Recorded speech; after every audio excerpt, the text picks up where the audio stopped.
Agnes Blackwood had always envisioned her twilight years unfolding like a gentle watercolor painting. Quiet mornings with a cup of Earl Grey, the soft chirping of robins in her rambling Connecticut garden, and finally, the time to lose herself in those beloved novels that had gathered dust for far too long. She'd pictured a serene sort of wisdom settling in, a peaceful acceptance of the seasons of life. What she hadn't anticipated was the slow, chilling erosion of her independence, the feeling of being gradually erased from the very fabric of her existence. "My name is Agnes Blackwood," she'd often murmur to the empty rooms of the Victorian home she and her dear departed husband Arthur had lovingly built decades ago in the leafy suburbs of Hartford. Each rose in the front garden held a whisper of a shared memory. Every creak of the floorboards echoed with Arthur's comforting presence. The kitchen still carried the faint, phantom scent of his morning coffee, a ritual she'd cherished for over 50 years. Agnes wasn't ready to leave. She didn't need to leave. It had been a trivial thing, really. A momentary lapse in balance, a silly slip on a Persian rug in the hallway. No bones broken, just a few bruises and a jolt to her pride. But she was still sharp as a tack, still enjoyed her daily walks through the neighborhood, still very much herself. Yet, that single clumsy fall became the ammunition her son, Edward, needed. He arrived the following morning, unannounced and unsettlingly early, his face set in a way Agnes couldn't quite decipher. Cold, distant, almost businesslike. He didn't even offer a hug or ask how she was feeling. Instead, he strode into the familiar living room, a sleek briefcase clutched in his hand, speaking in clipped, efficient bullet points as if addressing a board meeting. "Mom," he began, his voice devoid of any warmth, "we've found a really excellent facility. It's time. It's the best thing for everyone involved." Agnes chuckled, a nervous, disbelieving sound. Surely he was joking. But the look on Edward's face remained stony, utterly devoid of humor. "Edward dear," she said, her voice trembling slightly, "I'm not going anywhere. I'm perfectly fine. This is my home." But the arrangements, she soon discovered, had already been made. Her treasured belongings were packed haphazardly into cardboard boxes. The paperwork, those cold, impersonal documents, had already been signed. Agnes stood in the hallway, a silent observer as two unfamiliar individuals, hired hands with indifferent eyes, began to cart away the pieces of her life. A crushing weight settled on her chest, stealing her breath. This couldn't be happening. She tried to reason with him, a desperate plea rising in her throat. She tried to push back, to assert the simple truth of her competence and her right to remain in her own home. But the look in Edward's eyes, that detached, almost clinical assessment, as if she were a troublesome project, a burden to be managed and efficiently disposed of, choked the words before they could fully form. "You fell, Mom," he stated, his tone flat, devoid of emotion. "You could have broken your hip. You live alone. It's simply too risky, and frankly, I don't have the time to keep checking in on you." He didn't say it with malice, not exactly. It was delivered with a chilling efficiency that somehow made it even more devastating. It was the sound of a decision already made, a life neatly categorized and filed away. They came for her in a van, a sterile, anonymous vehicle. She wasn't even offered a ride in Edward's comfortable sedan. Agnes vividly remembered the silence of that journey, a deep, bone-chilling silence that seemed to seep into her very marrow as they pulled away from the only life she had ever truly known. The facility, as Edward had called it, was undeniably clean and modern, with large impersonal windows and walls painted in soothing neutral shades. But it carried a faint, unsettling odor of bleach mingled with something else, something Agnes could only describe as the scent of abandonment, a profound, echoing silence that could only be truly understood by those who had lived it. She recalled sitting on the edge of the unfamiliar bed in the small assigned room, her name printed on a sticky label affixed to the door, as if she were a misplaced package finally relegated to storage. She waited, a fragile hope flickering within her, for Edward to say something, anything. Perhaps an apology, a word of reassurance. But all he offered was a cursory, "I'll check in later this week, Mom, don't worry, you'll be perfectly comfortable here." Then he was gone, just like that, leaving her adrift in this alien landscape. The tears didn't come immediately. Agnes simply sat there, her gaze sweeping over the bare walls, her entire life reduced to a single woefully inadequate suitcase. The home she had filled with love and laughter, with the echoes of Arthur's voice and the scent of baking bread, now existed only in the fragile landscape of her mind. She wasn't old enough to forget, not yet, but she was old enough to be forgotten. That night, Agnes lay in a bed that felt cold and foreign, listening to the soft, incessant hum of fluorescent lights in the hallway. Her thoughts drifted back to Arthur, to the countless conversations they'd shared about growing old together, the promises they'd made to care for each other through thick and thin. And now he was gone, and her own son had cast her aside as if she were a worn-out piece of furniture. But Agnes Blackwood was not nothing. Not yet. Deep within her, a flicker of something long dormant began to stir. It wasn't anger, not precisely, nor was it simple sadness. It was the nascent stirring of a quiet defiance. They thought she was finished, her story concluded. But they had no inkling of the quiet storm brewing within her, the unexpected chapter she was about to write. Agnes stared at the bland, institutional ceiling until the first pale light of dawn crept through the window, her mind a whirlwind of plans, of possibilities. The next morning, she was awakened by the soft whirring of wheels rolling down the hallway. The medication carts, she would later learn. That sound, punctuated by the occasional shuffling of feet, became the soundtrack of her new reality. It was the kind of place where even time seemed to move at a medicated pace. Her door was slightly ajar, and she could hear the muffled cough of someone in the adjacent room. The cloying aroma of overcooked eggs and weak coffee drifted in from the communal dining area. Agnes dressed herself slowly, each deliberate movement a small act of rebellion, a quiet reminder that she still retained some measure of control over her own body, her own actions. When she finally stepped into the hallway, she was met with polite, perfunctory nods and tight, professional smiles from the staff. There was no genuine warmth, no flicker of recognition, just routine. She was now simply part of the scenery, another resident to be managed. The common area was a sea of muted conversations and the incessant drone of daytime television. No one looked up as she entered. No one asked her name.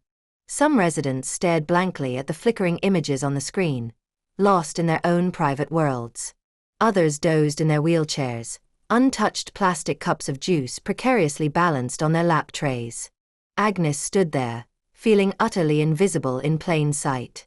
She eventually found a quiet corner by the window, the grey, overcast sky mirroring the landscape of her heart. A squirrel darted along the fence outside, pausing to peer in, its bright, inquisitive eyes a stark contrast to the vacant stairs within. For a fleeting moment, Agnes envied its freedom, its ability to scamper wherever it pleased, no permission slips required, no bureaucratic hurdles to overcome. Edward didn't call that day, nor the next.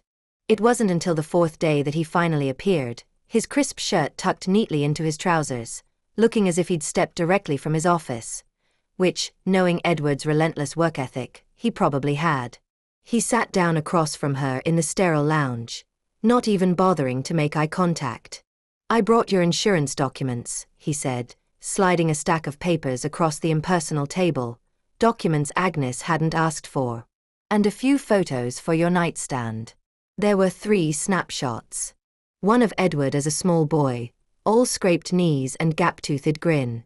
Another of Arthur holding a newborn Edward, his face radiating pride and tenderness. And the last, a cropped section of a family vacation photo, with Agnes noticeably absent, as if she'd been an afterthought, easily excised from their shared history. Agnes stared at the images in silence, a lump forming in her throat. "Is there anything you need, Mom?" he asked, his voice carrying that carefully modulated tone people adopt when they want to appear solicitous but secretly hope you'll require nothing of them. A torrent of questions surged within Agnes. Why, Edward? Why this? Why now? Couldn't you have simply checked in on me from time to time, like any decent son would? But she already knew his answer. This was easier. This was tidier. So, she said nothing. "You're quiet," he commented, a hint of impatience in his voice. "I'm thinking," Agnes replied, her voice barely a whisper. He shifted uncomfortably, as if even that small act of quiet contemplation was a form of resistance that unsettled him. And then, he uttered words that would forever be etched in Agnes's memory, words that crystallized the cold reality of her situation. "It's not like I don't care, Mom," he said, his gaze still fixed somewhere beyond her. "But you've had your time. Now, let me handle things." "Had my time?" As if life came with an expiration date stamped on your forehead. As if she had nothing left to live for, nothing left to offer, nothing left to feel. He left after a perfunctory 10 minutes, no hug, no whispered, "I love you," just a brisk departure, as if he'd completed a tedious task on his to-do list. The following week blurred into a monotonous cycle of scheduled meals, stilted conversations, and bingo games with prizes that held no meaning. Agnes tried to offer a smile to the other residents, but most were lost in their own silent worlds, their eyes reflecting a deep, unfathomable sadness. Others were so far gone that they couldn't even recall their own names. It was then that Agnes realized the cruelest aspect of this place wasn't the crushing boredom, the endless stretches of empty time. It was the insidious erasure of self. They didn't just strip away your independence, they systematically dismantled your identity. No one here knew that Agnes had once been a respected librarian, her mind a treasure trove of stories and knowledge. No one knew she had played the piano for Arthur every Sunday morning, their living room filled with the strains of classical music. No one knew she baked pies from scratch, her apple pie a legend among friends and family. No one knew she had devoured every novel by Jane Austen and the Bronte sisters multiple times, her mind alive with their wit and passion. To them, she was simply a room number, a fall risk, another elderly woman whose time had passed. Until one unremarkable afternoon, when a nurse Agnes hadn't seen before walked into her room, holding a clipboard and offering a gentle, genuine smile. Her blonde hair was pulled back neatly, her uniform crisp and clean, but it was her eyes that struck Agnes. They held a weariness that only someone who carried too much for too long could possess. "Mrs. Blackwood?" she asked softly. "Hi, I'm Clara. I'll be checking in on you this week."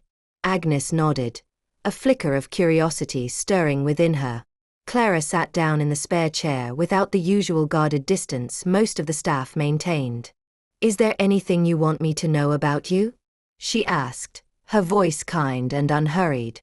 It was such a simple question, a basic acknowledgement of her personhood, but no one had asked Agnes that since she had arrived. She stared at Clara for a moment, a wave of unexpected emotion washing over her, unsure how to respond. Then she said, her voice a little shaky, "I enjoy crossword puzzles.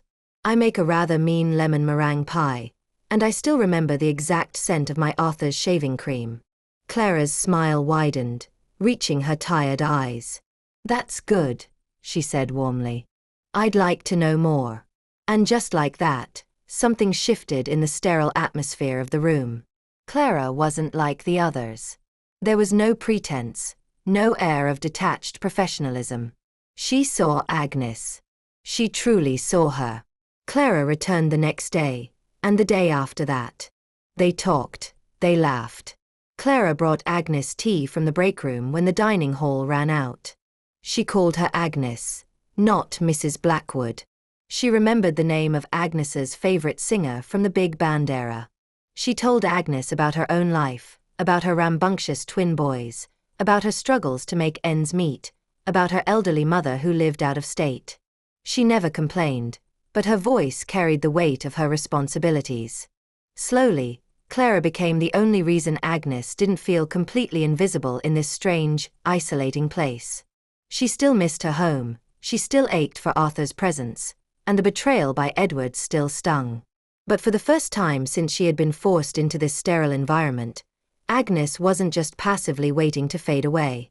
She was watching, she was listening, and she was learning who was truly on her side, and who never truly had been. Because somewhere in that deafening silence, Agnes was beginning to understand something profound. This wasn't just a nursing home. This was the stage for a battle she hadn't realized she was about to fight.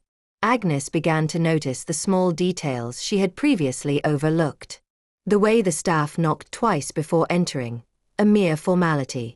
The way certain residents stared blankly ahead, their stories and memories trapped behind weary eyes. The way people stopped asking you questions once they decided you were simply old. But with Clara, it was different. Clara saw past the wrinkles, past the scheduled medications and the chart on the door. She listened intently when Agnes spoke, not with pity, but with genuine respect, as if Agnes's thoughts and experiences still held value. Every morning, even when she was rushed, Clara would make time for a brief check-in, poking her head into Agnes's room and saying, "Morning, Agnes. You doing all right today?" Just those few simple words gave Agnes's day a sense of purpose, a small anchor in the vast sea of indifference.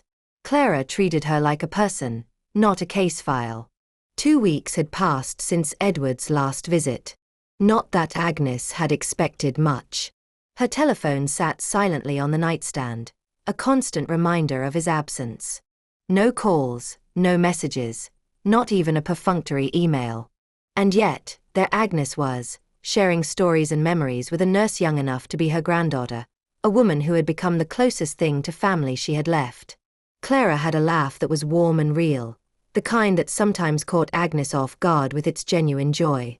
She told Agnes about her twins, Leo and Liam, who were obsessed with dinosaurs and perpetually covered in mud. She shared anecdotes about her own quirky mother and the challenges of navigating the complexities of modern life. She never presented herself as a saint, but her kindness shone through in every small gesture. One evening, as they sat by the small, neglected garden behind the facility, Clara confided in Agnes about her worries. Her mother had recently been diagnosed with early-onset Alzheimer's, a devastating blow that had thrown Clara's already precarious finances into further turmoil.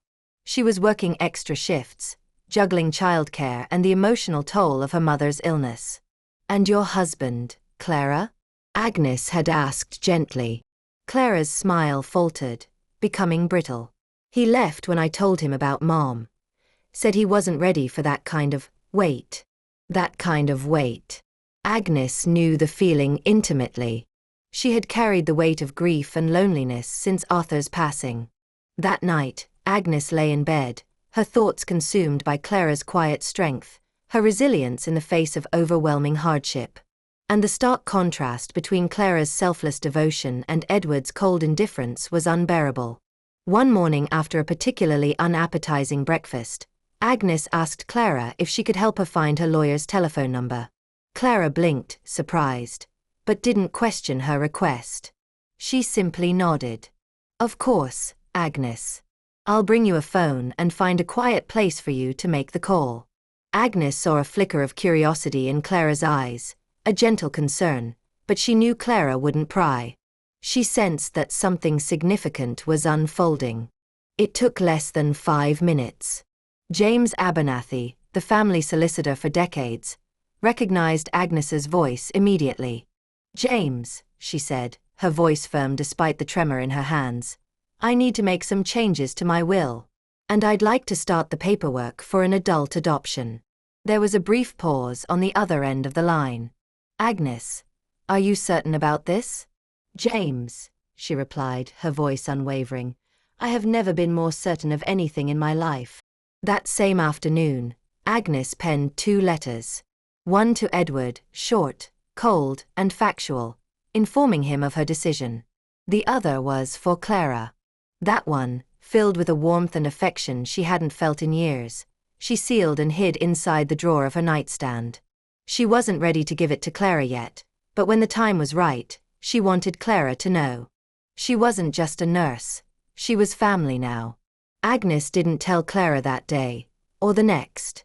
Instead, they continued their routine, discussing books, Clara's twins' latest antics, the unpredictable New England weather. But something had irrevocably changed within Agnes. She no longer felt like a passive observer in this sterile institution.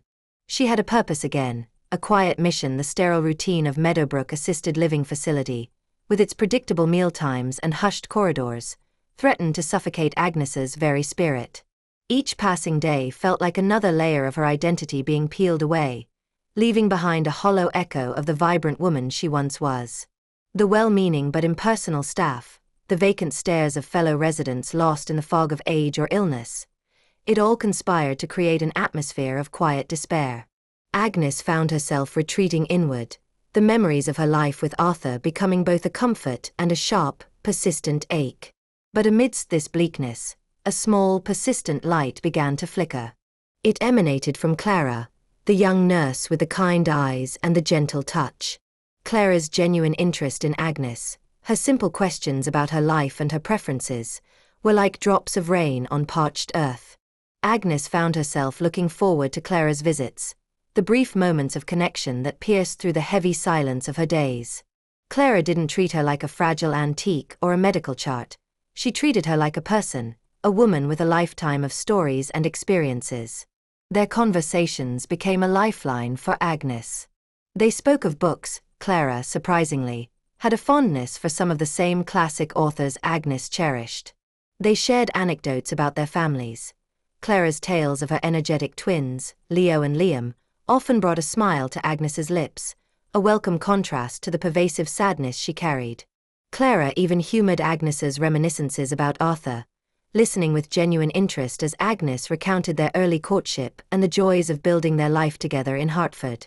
It was Clara who noticed Agnes's quiet distress, the moments when the weight of her situation seemed particularly heavy. Without being intrusive, Clara offered small comforts, a cup of herbal tea, a few moments spent tending the neglected garden together, a shared silence that felt companionable rather than isolating. Clara's presence was a quiet rebellion against the dehumanizing atmosphere of the facility, a testament to the enduring power of human connection. One particularly dreary afternoon, as rain lashed against the windows, Clara confided in Agnes about the mounting pressures in her own life. Her mother's Alzheimer's was progressing, demanding more of Clara's time and emotional energy. The financial strain of managing her mother's care, alongside raising her twins, was becoming overwhelming. Agnes listened with a deep understanding, recognizing the quiet strength Clara displayed despite her burdens. "And your husband, dear?" Agnes asked softly, remembering Clara's earlier, veiled mention of his absence. Clara's usual warm smile flickered, then faded. "Mark couldn't handle it, Agnes. The weight, as he called it. Left shortly after Mom's diagnosis." The weight. The word resonated deeply within Agnes. She knew that weight, the crushing burden of loss and responsibility. She had carried it herself since Arthur's passing. A profound empathy for Clara blossomed within her, a recognition of a kindred spirit facing her own set of challenges with grace and resilience. As the days turned into weeks, Agnes's initial despair began to give way to a quiet resolve, fueled by her connection with Clara and the simmering injustice of her situation. Edward's infrequent and perfunctory visits only solidified her feelings of betrayal. His detached inquiries about her well-being felt hollow, his focus clearly on the smooth management of her affairs rather than her actual happiness. One morning, a seed of an idea began to take root in Agnes's mind. It was a radical thought, born out of a deep sense of injustice and a burgeoning affection for Clara. She needed to take control of her own narrative, to rewrite the ending Edward seemed so eager to impose. With Clara's discreet assistance, Agnes managed to locate the telephone number for James Abernathy, the trusted family solicitor who had handled their legal affairs for decades. The sound of his familiar voice on the other end of the line brought a surge of determination. "James," Agnes said, her voice stronger than it had been in weeks, "I need to make some significant changes to my will. And I also want to explore the possibility of an adult adoption." A stunned silence followed. "Agnes, are you quite sure about this?" "James," she replied, her voice firm and unwavering, "I have never been more certain of anything in my life." That afternoon, Agnes poured her thoughts onto paper, penning 2 letters with a newfound sense of purpose. The first, addressed to Edward, was brief and direct, informing him of her intentions regarding her will. The second letter was for Clara. This one was different. It was filled with a warmth and affection that had been dormant within Agnes for far too long, a testament to the profound connection they had forged in the unlikeliest of circumstances. She wrote of Clara's kindness, her unwavering support, and the unexpected joy she had brought back into Agnes's life. This letter, a tangible expression of her changing affections and intentions, Agnes carefully sealed and tucked away in her bedside table drawer. The time wasn't quite right to share it, but she knew with a growing certainty that Clara needed to know the depth of her impact. Clara wasn't just a nurse. She was becoming something far more precious. In the days that followed, Agnes and Clara continued their quiet routine, their bond deepening with each shared conversation and unspoken understanding. They discussed Agnes's favorite novels, Clara's twins' latest school adventures, and the simple pleasures of a sunny afternoon. But beneath the surface of their everyday interactions, a significant shift had occurred within Agnes. She no longer felt like a passive recipient of fate. She had a secret, a plan, and a renewed sense of agency. Edward might believe he held all the cards, that he could dictate the terms of her remaining years. But Agnes Blackwood, with the unexpected support of a kind-hearted nurse, was about to prove him profoundly wrong. The quiet battle for her dignity, for her legacy, had begun. The carefully laid plans Agnes had begun to weave in the quiet solitude of her room at Meadowbrook started to gain momentum. The phone call to James Abernathy had set things in motion, and the sealed letter tucked away in her nightstand held the weight of her intentions. She continued her quiet routine with Clara, their bond a silent testament to the unexpected connections that can blossom in the most unlikely of places. The first sign that her actions were having an impact came subtly. Edward's visits became even less frequent, his demeanor more strained when he did appear. Agnes could sense a shift in the atmosphere, a subtle undercurrent of unease among some of the staff, though Clara remained her steadfast anchor. Then came the late-night encounter. Agnes, her sleep often fractured by the sterile environment and the gnawing injustice of her situation, awoke to the muffled murmur of voices drifting from the hallway. Most nights, Meadowbrook settled into a profound silence after the late-night medication rounds, the residents tucked away in their rooms like forgotten volumes on a dusty shelf. But this night was different. Driven by a sense of foreboding, Agnes slipped out of bed, wrapped her familiar shawl around her shoulders, and cautiously opened her door just enough to peek into the dimly lit hallway. Down near the administrator's office, she saw him, Edward. A cold knot tightened in her stomach. He was supposed to be away on business. He hadn't visited in weeks. Yet, there he stood, his posture rigid, his hands gesturing sharply as he spoke to a man in a dark suit, a stranger Agnes didn't recognize. Their voices were low, conspiratorial, but a single phrase drifted down the quiet hallway, chilling Agnes to the bone. "If she changes that will, I stand to lose everything." Agnes retreated back into the shadows of her room, her heart pounding. The lawyer. That's who the stranger had to be. She pressed her ear against the door, straining to hear more. The lawyer sighed, a weary sound that spoke volumes. "It's her legal right, Edward. You can't prevent her from doing this. She's not thinking clearly." Edward snapped, his voice tight with desperation.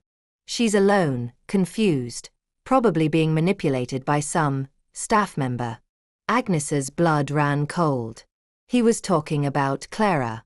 "I want a psychological evaluation," Edward continued, his tone demanding. "Something official. If she's declared incompetent, the will can't be changed." Agnes's breath hitched in her throat. Her heart hammered against her ribs, a frantic drumbeat in the silent room. Incompetent. That was his tactic.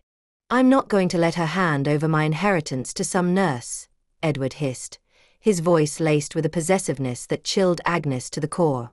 "She owes me." Owes him. He truly believed that her life savings, the home she and Arthur had built with love and hard work, belonged to him by default, a birthright. Then, the lawyer's measured voice. "Are you sure you want to pursue this course of action, Edward?" Edward's reply was immediate, devoid of any hesitation. "Do it." Agnes backed away from the door, her legs trembling. She sank onto the edge of her bed, a wave of disbelief and a profound sense of hurt washing over her. What stung more, the callous words she had overheard, or the chilling realization that deep down, she wasn't entirely surprised? Edward had always been calculating, strategic, but this This was a new level of ruthlessness. He didn't care about her well-being. He cared about control, about securing his perceived inheritance. And then, a dark seed of suspicion began to sprout in Agnes's mind, a disturbing echo of a long-ago sorrow. The night Arthur died. It had been so sudden. He'd been working late in his study, going over financial records while Agnes was out visiting a friend. When she returned, he was gone. A heart attack, they had said. No one around to help. Agnes vividly remembered asking Edward if he had spoken to his father that day. He had said no, a simple, dismissive denial. But now, listening to his cold calculation, a chilling doubt took root. Had he truly not spoken to his father? Had he known Arthur was unwell? The thought was a dark, unwelcome intruder in her mind. The next morning, Agnes acted as if nothing had happened. Edward, oblivious to her eavesdropping, arrived with a thin, insincere smile, handing her a box of herbal teas she hadn't requested. "Thought you might like these, Mom," he said, his eyes flitting around the room as if eager to leave. Agnes simply nodded, feigning a polite disinterest. That afternoon, Agnes approached a new, timid aide named Bethany. "Bethany, dear," she said gently, "could you possibly find out which nurse was working the front desk the night my husband passed away?" Bethany hesitated, her eyes darting nervously. That would have been Kristen. But she doesn't talk much. Agnes found Kristen folding laundry in a quiet back hallway. She waited until they were alone. "Kristen," Agnes began, her voice low and serious, "I need to ask you something off the record." Kristen looked up, startled. "Okay.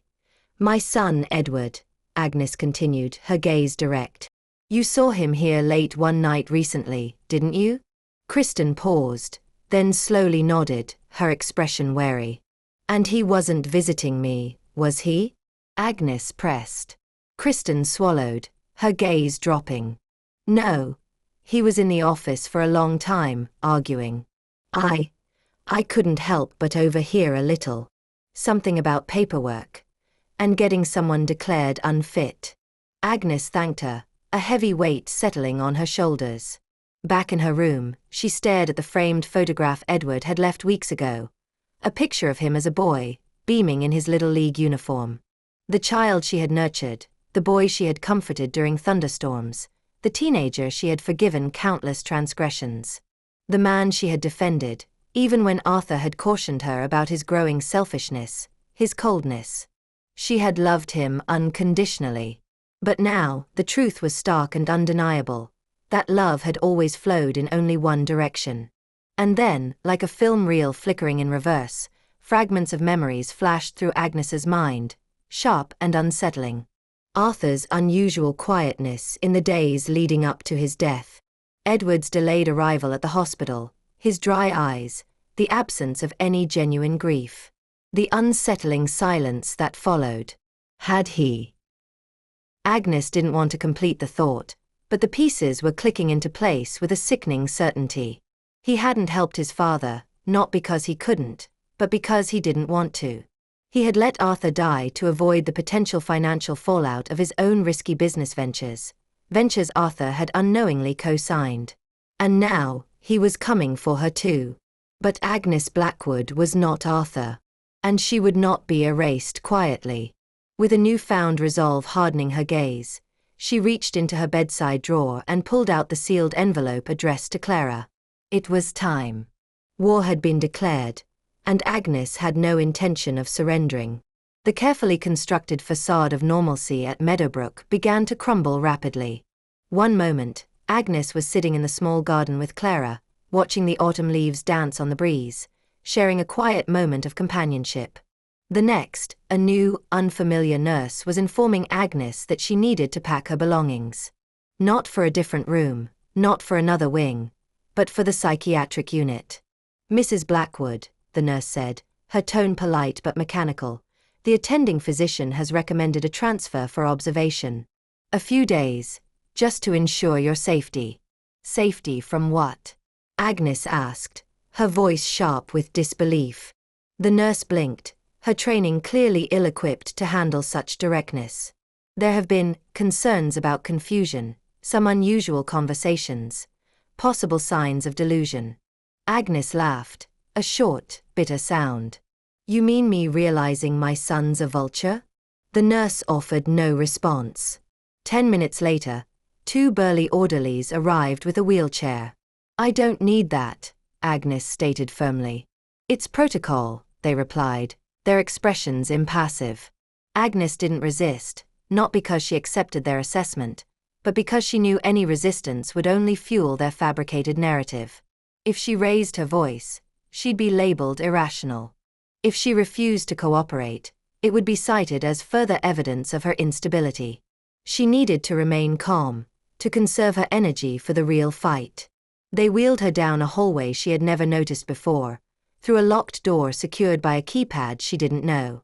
The moment the heavy door clicked shut behind her, something deep within Agnes cracked. The air felt different in this new wing, sterile, heavy, thick with a palpable sense of despair. The walls were painted a muted shade of green that felt more like a prison than a hospital. There were no photographs, no music, just the oppressive quiet hum of fluorescent lights. Her new room was smaller, the bed bolted to the floor. A single window, fitted with safety glass, offered a view of a bleak courtyard. No sharp objects were permitted. No phone. No Clara. How long will I be here? Agnes asked the nurse on duty, a woman with tired eyes and a severe bun. Until the evaluation is complete, she replied curtly. And who ordered this evaluation? Agnes pressed. The nurse hesitated, just long enough for Agnes's suspicions to solidify. Your son made the request, she finally said, her gaze avoiding Agnes's, with a supporting statement from Dr. Levon. Dr. Levon, the facility's medical director, a man Agnes had spoken to perhaps 3 times briefly and had never confided in. Agnes sat on the edge of the narrow bed, staring at the blank wall, fighting to control the fire of indignation rising in her chest. So, this was Edward's next move. He couldn't simply undo her will. But if he could have her declared mentally unfit, legally incompetent, then everything she had worked to protect could be overturned, and she would be silenced, literally locked away. The first night in that stark room was the longest of Agnes's life. Sleep offered no escape. The harsh light outside her door remained on all night, spilling into the room like a relentless spotlight. They brought her pills, tranquilizers, but Agnes refused to take them. They tried to coax her, insisting she needed rest, that she was agitated. But Agnes wasn't agitated, she was acutely aware, her mind racing. She thought of Arthur, alone in his study, clutching his chest, reaching for the phone, dialing the number of the one person he thought would save him. And she thought of Edward, looking at that ringing phone and choosing not to answer. Tears finally came that night, not tears of fear, but tears of profound understanding. Understanding how little she truly meant to her own son. She wasn't his mother anymore. She was an obstacle. But then, she remembered Clara. Her warm smile, her genuine laughter, her quiet promise of friendship. And Agnes knew, with a certainty that settled deep in her bones, that Clara wouldn't let this stand.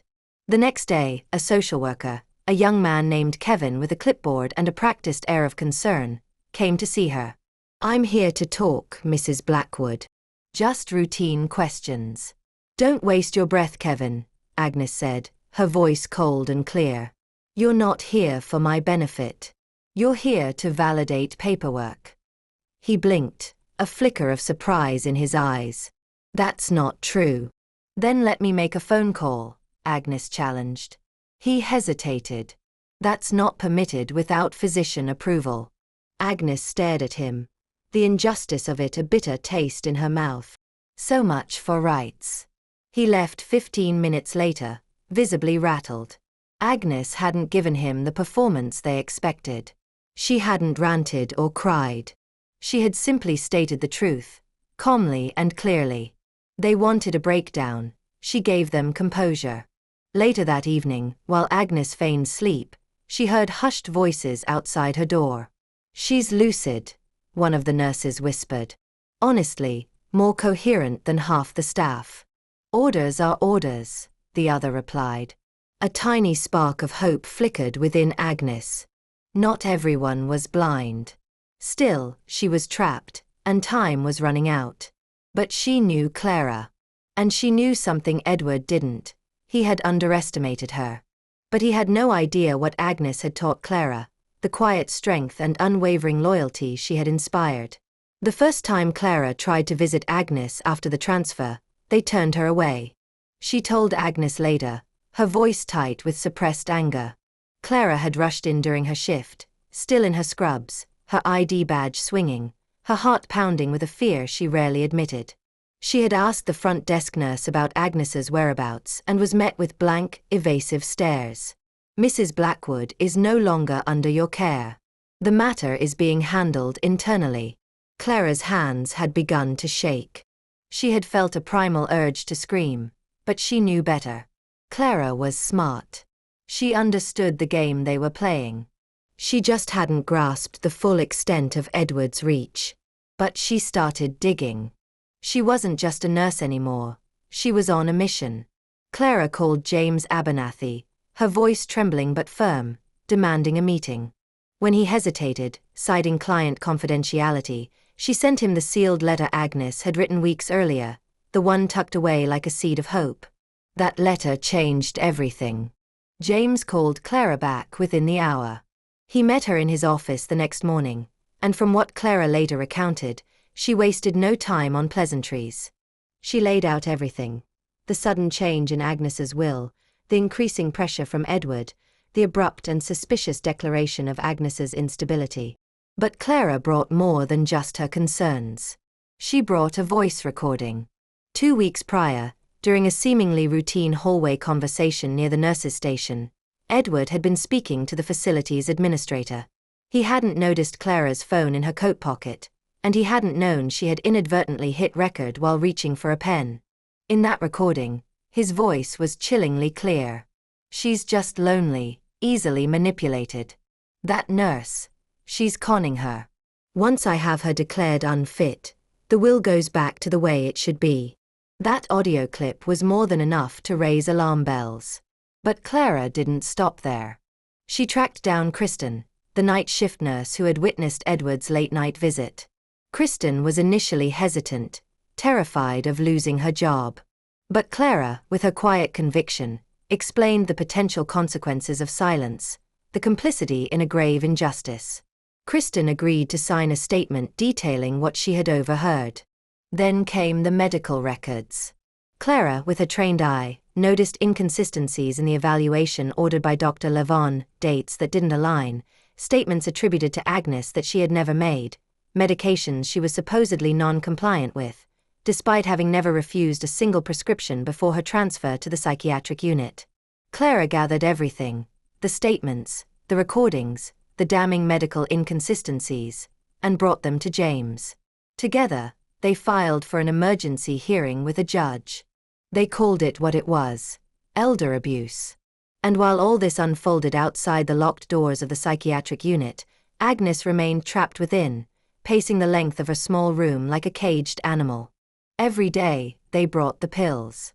Every day, she refused. Her chart filled with words like uncooperative and defensive, as if she were being difficult for the sheer pleasure of it. But Agnes knew the truth. They wanted her numb, they wanted her quiet, they wanted her gone.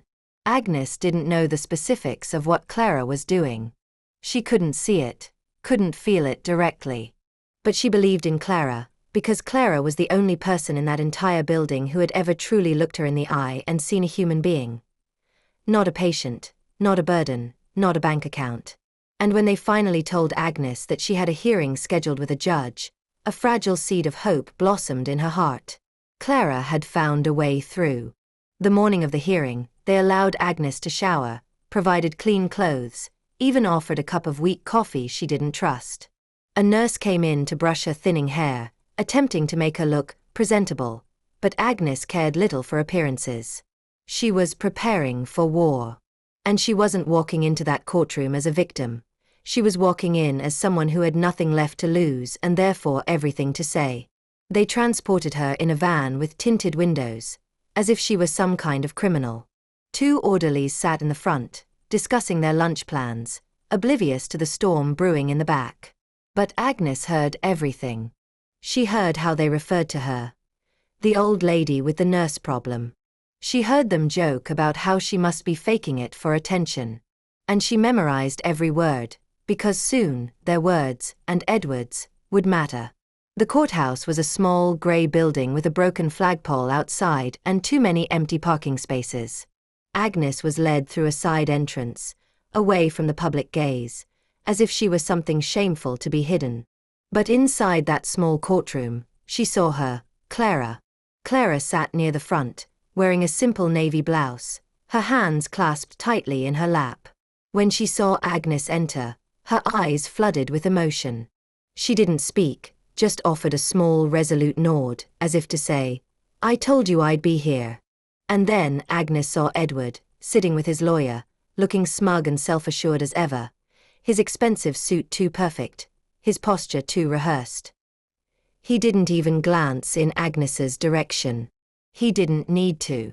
He thought he had already won. The judge was a woman in her late 50s, her eyes sharp and intelligent, her demeanor no nonsense. She looked at Agnes with an air of impartiality, and that small, neutral gaze gave Agnes a sliver of hope. James Abernathy stood and began.